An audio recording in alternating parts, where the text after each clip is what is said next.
Jadi hak ni hutang lah. Simpang molek-molek, insya-Allah kita jawab. Kalau tak boleh pun masuk dalam Facebook, dalam forum kita jawab juga. Dalam email jangan hantar. Dalam email soalan kita 155,000 dalam email. Hang terus dah, tak boleh buka email.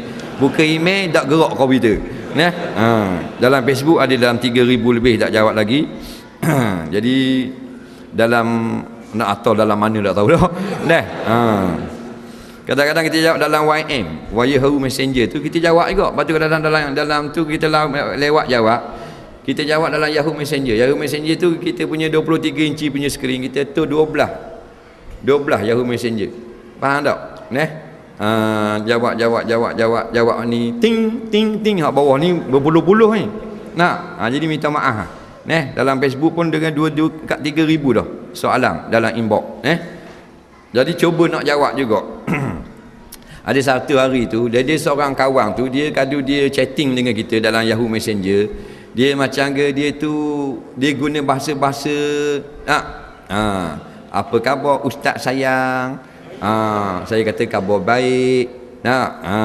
Saya pun tanya balik, adik sayang duduk mana? Laki-laki. Okey, ada janggut boh. Faham tak? Bukan gini tangan ada. Jadi ada seorang isteri orang, dia tanya soalan agama dalam Yahoo Messenger juga. Jadi bila kita jawab hak adik sayang ni, okey adik sayang, dia masuk dalam box tu. Bila kita tarik masuk dalam tu, kita pun tekan enter masuk kat bini orang. Faham tak?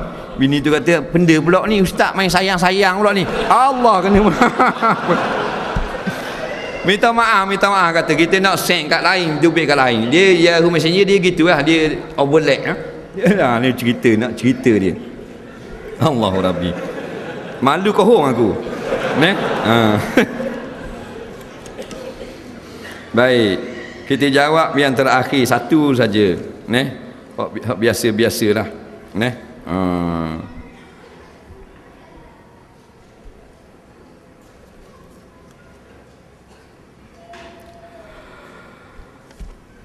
Ni tolong simpang.